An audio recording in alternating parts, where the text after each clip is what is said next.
छोरियां किसी से कम ना हो। सिर दर्द की डेली टेबलेट खानी पड़ रही थी सर, इतना स्ट्रेस था। तो सच जब लड़ना शुरू करता है सर, तो बड़े बड़ों के पैर कांप जाते हैं, बड़े बड़ों की हार हो जाती है। वो पेपर माफियाओं की वजह से पीड़ित था, वो इन चोरों की वजह से पीड़ित था, वो इन गुलामी की जंजीरों में बंधे आरपीसी के मेंबर्स जो सरकारों के दबाव में है, जो लालच के दबाव में है, जो अपना जमीर बेच चुके थे, उन सबको आज बहुत बड़ा करारा जवाब मिला है। हाल ही में कुछ दिन पहले एक आमिर खान की फिल्म आई थी। उसमें फिल्म में जो दो कैरेक्टर्स थे, उनकी बच्चियां थी, उनको अगर आप देखेंगे और एक शख्स से आपको मैं अभी दिखाऊंगा, उसको अगर आप देखेंगे तो आपको एक सिमिलरिटी उसमें मिलेगी।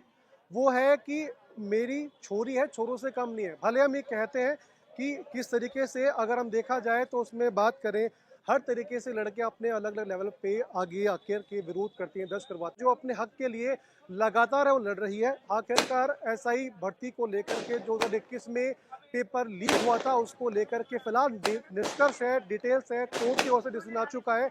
उसमें कोर्ट ने कहा है कि ये पेपर है रद्द होता है। हम इसकी बात करेंगे, पेपर को फिलहाल लगातार संघर्ष आप करते रहिए, जीत आपकी दर्ज हो चुकी है।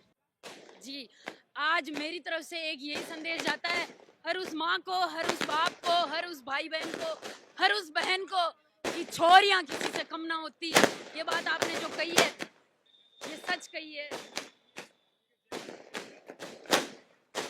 तो सच जब लड़ना शुरू करता है सर, तो बड़े बड़ों के पैर कांप जाते हैं, बड़े बड़ों की हार हो जाती है।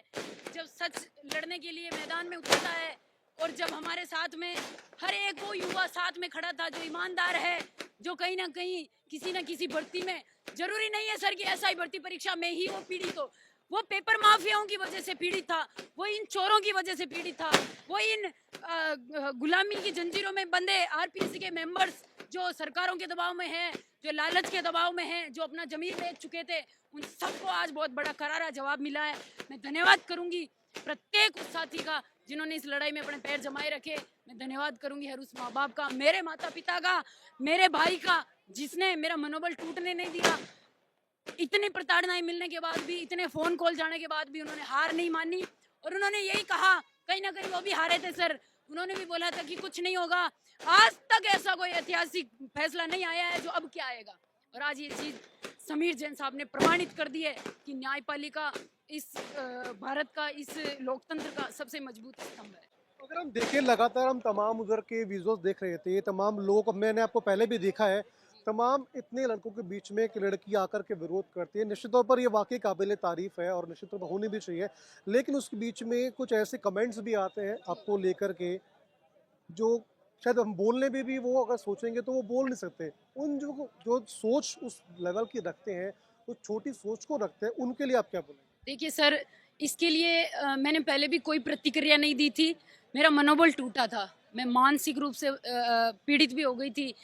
मतलब सिर दर्द की डेली टेबलेट खानी पड़ रही थी सर, इतना स्ट्रेस था, क्योंकि मैं बहुत सिंपल फैमिली से बिलोंग करती हूँ, ग्रामीण परिवेश है मेरा। मेरे माँ बाप, मेरे भाई बहन, कोई इस चीज़ को मतलब स्वीकार करने के लिए तैयार नहीं था कि अब क्या होगा। यहाँ तक कि उनको इतना तक डर था कि कहीं तेरे साथ कुछ गलत ना हो जाए, कोई ऐसी चीज़ ना हो जाए जिसको हम मतलब बर्दाश्त नहीं कर पाए। और जहाँ तक इन गलत बोलने वालों को या असंवेदनशील टिप्पणियां करने वालों को, या मतलब जो भी इनके विचार थे सर, ये उनके संस्कार थे, ये उनके अंतर्मन की आवाज़ थी, उनके अंतर्मन के शब्द थे।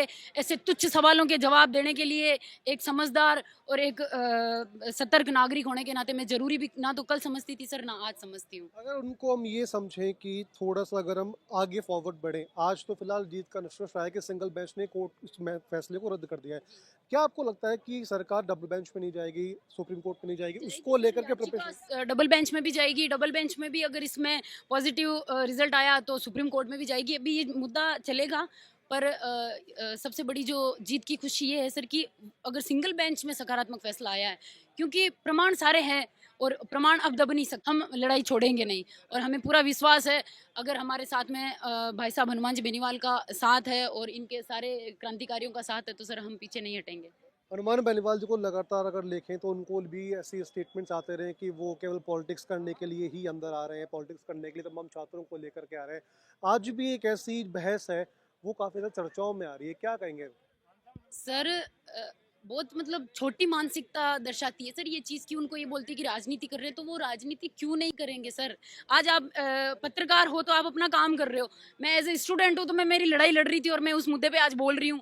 और तो उनका पृष्ठभूमि जब उनकी राजनीति है तो सर वो राजनीति के कार्यकर्ता है, वो कर्मठ है, उनके लिए उनके काम है, वो क्यों नहीं करेंगे, आखिरकार क्यों नहीं करेंगे आप बताइए। क्या वो स्टूडेंट बैठ के बैठेंगे यहाँ पे? नहीं ना। तो सर इस बात में कोई दो राय नहीं है कि वो राजनीति कर रहे हैं, ऑब्वियस वो राजनीति कर रहे हैं, वो करेंगे। लेकिन इसका मतलब ये थोड़ी है कि उनको सिर्फ एक एसआई का ही मुद्दा मिला है राजनीति करने के लिए। आज से नहीं लड़ रहे ना सर। जिस इंसान ने अपने दम पे पार्टी बनाई, जिस इंसान ने किसानों का दिल जीता, युवाओं का दिल जीता, भले ही आज राजस्थान में उनकी एक भी सीट नहीं है, ये उनकी हार नहीं है सर। मैं आज मेरी आत्मा से, मेरे अंतर्मन से ये चीज बोल रही हूँ कि ये उनकी हार नहीं है, ये हर उस किसान की हार थी, हर एक उस युवा की हार थी। क्योंकि बीजेपी सरकार और कांग्रेस सरकार आज मुखौटा पहन के बैठी है राजनीति का। उनके अंदर हमारे लिए संवेदनशीलता ही नहीं है सर, क्योंकि संवेदनशीलता होती तो हमसे यहाँ मिलने आते, हमारी दशा पूछते कि इसके अंदर क्या चल रहा है, क्या नहीं चल रहा है। आप तसल्ली रखिए, सत्य का फैसला होगा, सत्य की जीत होगी। हमें किसी तरीके से तो पुकारते, लेकिन कभी कोई सूद पूछने नहीं आया। इसलिए हनुमान जी बेनीवाल का तो जितना धन्यवाद करे वो बारंबार धन्यवाद के काबिले तारीफ है। वो थे और आगे भी रहेंगे। फिलहाल इन सब ने बात की तो जाना कि लगातार जो छात्रों की जीत थी वो यहाँ पर दर्ज है, वो हो चुकी है। खैर अब आने वाले दिनों में ये निष्कर्ष निकलकर सामने आएगा कि आखिर आगे का फैसला सरकार किस तरीके से लेती है। लेकिन हाँ, आज की जीत को आरएलपी के तमाम समर्थक है वो यहाँ पर सेलिब्रेट कर रहे हैं। वीडियो जर्नलिस्ट मोहित शर्मा के साथ रौनक पारेख, पंजाब केसरी टीवी, जयपुर।